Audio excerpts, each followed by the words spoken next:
See, I was listening to Charlie Parker. I started listening to Charlie Parker back in the day. When I first started playing, that's who I wanted to emulate. Recently, I had the exceptional honor and good fortune to be able to meet up with Master George Coleman in his home on the Lower East Side of Manhattan.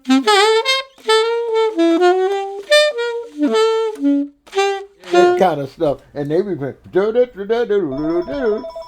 Oh, it's eerie. Hey, my boy. Okay, all right, I'll see you in a while. So he's on his way. He says he's in the neighborhood. Do you know how to tighten up that spring? I can have a look at it and see what I can do. Take a look and see if you can. I don't know what it is, but when I meet up with other saxophone players, it usually begins with some sort of quick repair job. So while we waited for another great saxophone player to arrive, I took care of George's sticky G-sharp key. And guys tell me, take a dollar bill and put it in and pull it through.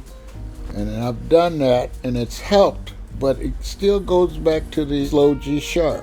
This is a particularly sticky one. Oh yeah, I know, man. You want to at least be able to play a tune without having it stick on you. Yeah, without hitting it, and you get a G rather than a G sharp. You want to be able to play in the sharp keys. Right, that's weird, man. That should be good for a couple tunes. Okay, well, that's all we need. In case you don't know, George Coleman is one of the greatest saxophone players in the history of jazz. He's got an extensive discography, having recorded on some legendary albums such as Herbie Hancock's Maiden Voyage and Miles Davis's 7 Steps to Heaven. In 2015, he was named an NEA Jazz Master, and he's still going strong here at 86 years old. You know, my chops are not really like they used to be.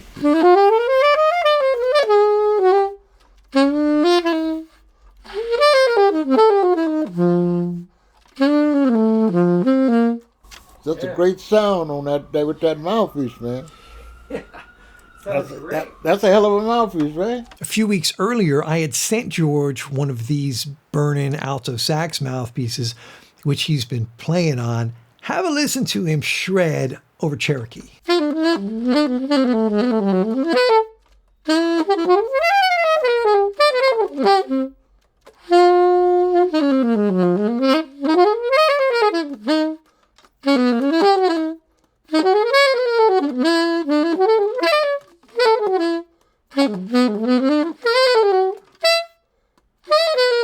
It's a good mouthpiece, man. The greatest, probably one of the best. I never played a alto mouthpiece like this. Yes. Where you can go down a lower register and everything comes out.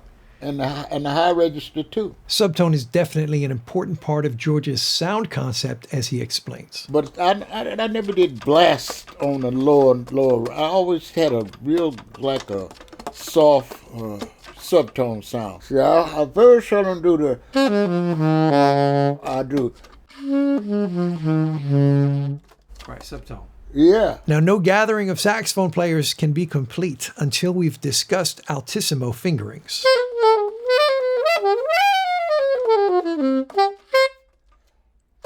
Now that A, that high A, I know there's a lot of ways of playing it, but this one comes out real good with just the A, G, and the right hand. Yeah. F, E, and D. That's how I play it too. That's how you play Yeah. it. Back in the old days, I used to play it with just the A and the G, I think. You could do that too, yeah. Yeah.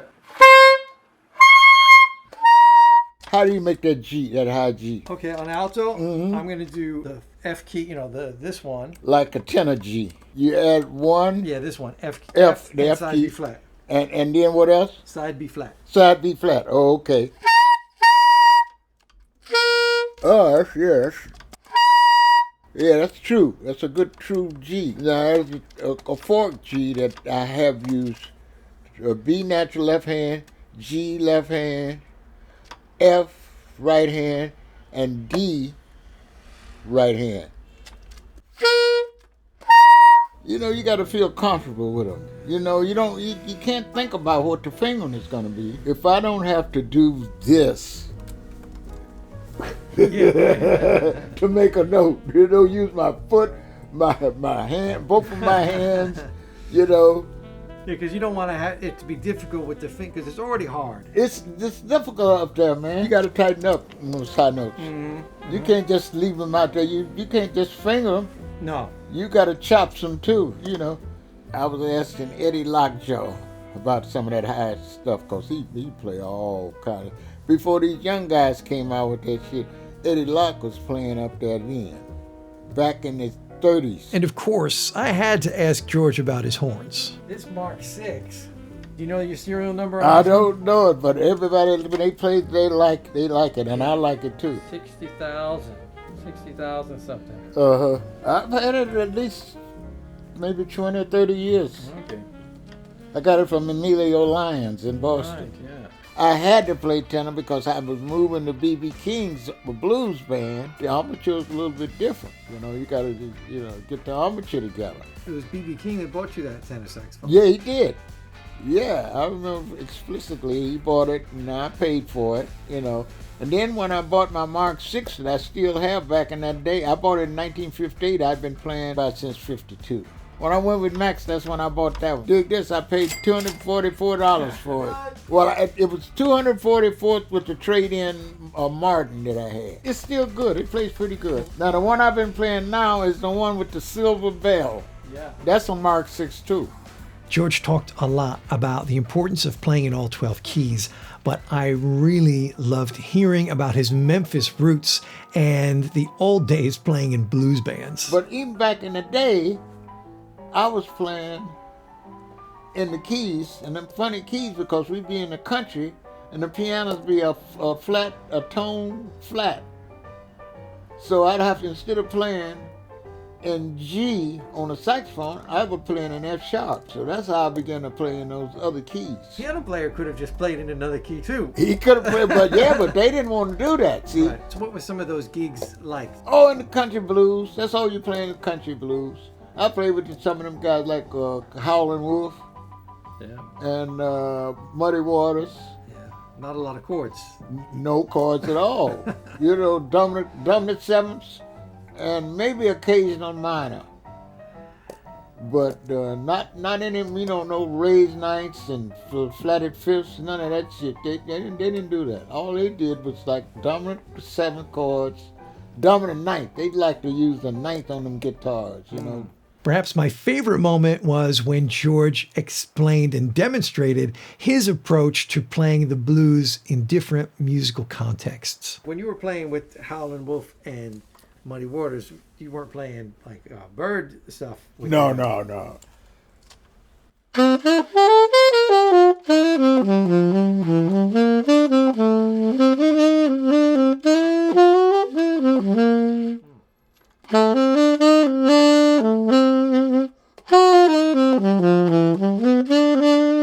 I wouldn't play that major seventh on. That's what I would probably play. There was one resolution there on the blues where you play the five on the blues, and then you go back to the four, and then come back to the one. Right. Right. Yeah. That's the old turnaround blues. That's what I'm talking about. You play the five, and then you go back to the four. Wow.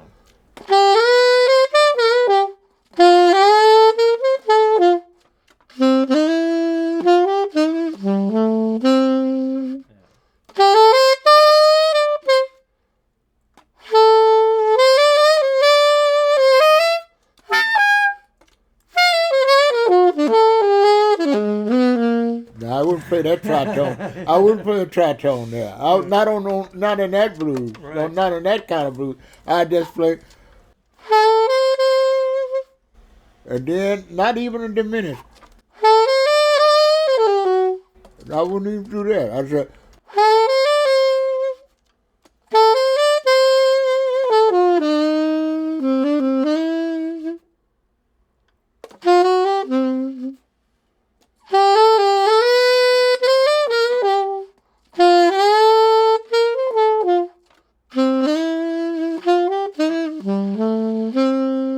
That's how I would play the blues with those guys.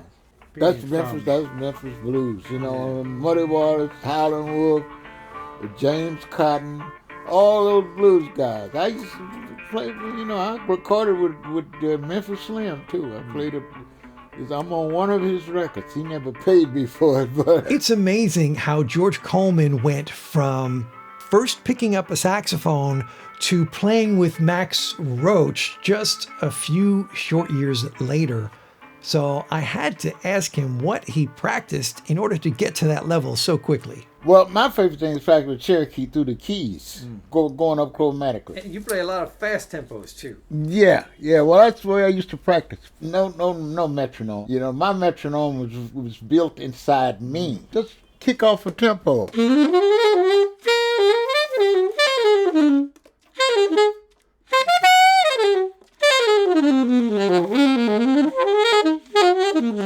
After I really got out there, I started playing with the fast boys like Max Roach. You couldn't get no faster than him.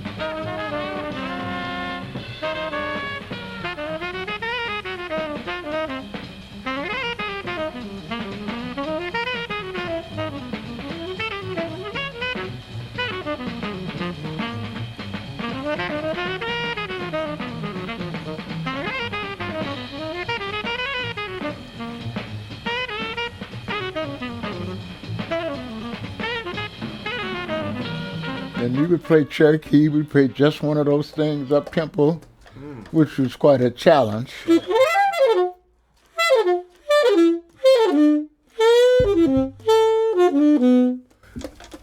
Jay, that G sharp work, man, whatever you did. It's good. I told you a couple tunes you get.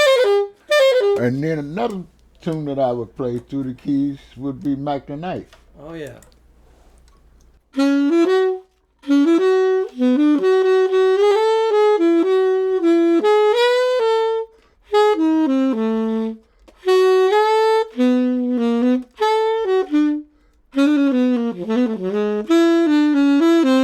If you play Cherokee or Back the Knife through all the keys, you get probably every possible interval. It all amounts to you being able to hear whatever you needed to play, technically, without not even thinking about it, And if you miss it, that's okay. You go back and Do you ever take particular lines through all the keys as well? Yeah.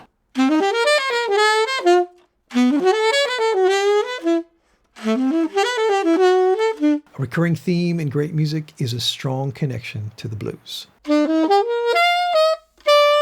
Bebop tunes, man, it's hard to play, man. Yeah. Sure. It's amazing how those guys used to play. They played up tempo. Bud Powell be playing that stuff. And George Coleman too, though. Well, that's because I was listening to them, Jay. I've been listening to those guys when I was playing the blues in country. Hadn't been playing for maybe a couple of years. I was listening to Bird. I was listening to Sonny Stitt, Gene Ammons. I was listening to a recorded solo of you with B.B. King when you were like 17 years old. Oh yeah, well I woke up this morning. Yeah. Yeah, I played that's a house rocker. That's what we used to call it. That rocks the house. That's the people music. Well, I went way back. I used to listen to Louis Jordan. That was my boy, Louis Jordan. So it's great to be able to take that old stuff and then the blues and the Memphis sound and then mix it with the more modern. Well, I had some guys back there doing that day. I had some of the elderly guys. Some guys played the old Teddy Wilson style, Yeah. And then there was some guys that played Bud Powell. So I had the best of both worlds. So I used to listen to both of them. So I know if it was a C7, maybe one guy would play a G minor C7, or A flat minor, D flat 7. See, the bebop changed the harmony around a lot, Here it comes right here. Come on in, man.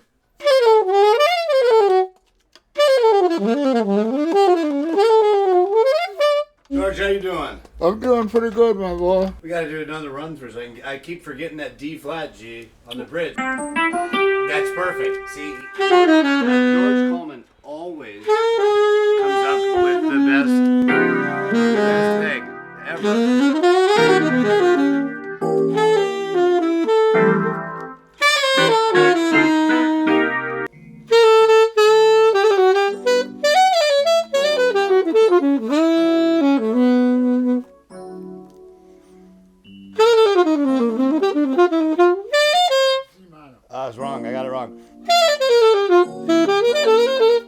That's not nice. He heard I was a fourth off and he called me on it. Harold said, you got to sit in with George. I'll give you a hint.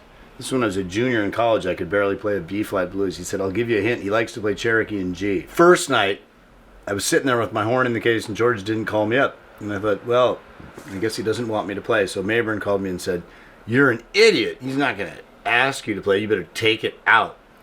So I'm terrified, poop in my pants, take the horn out. And I think he was playing Dedicated to You. He just pointed at me on the bridge. And I didn't know it. But luckily, one note I hit was correct. So I sort of made it through that. And then he started playing Cherokee. And I forgot what Harold said. He played the A section and he left me on the bridge. And I went, nah, nah, nah, wrong. During my visit with George Coleman, he played the saxophone a lot. And one thing I noticed that he was always thinking of and playing a tune, never just noodling around. He's an extremely kind and generous man who is grossly underrated in the saxophone hierarchy. I've been checking out a lot more George Coleman recordings lately, and I strongly recommend that you do the same. Don't sleep on George Coleman. His playing is right up there among the very best of all time. I hope you got some valuable insights and a little bit of history from this video. I'm so grateful to George Coleman for inviting us into his home and sharing his knowledge and experience with us. This was truly a special treat for the saxophone world. A big thank you to Eric Alexander, who set the whole thing up. Be sure to check out Eric's course, 21 Major Key Explorations, which you can get over at BetterSax.com. Thank you so much for watching this video, and I'll see you soon in the next one. If I was in the section, man, I would want to play. I would want to play this one. What a sound, Jay.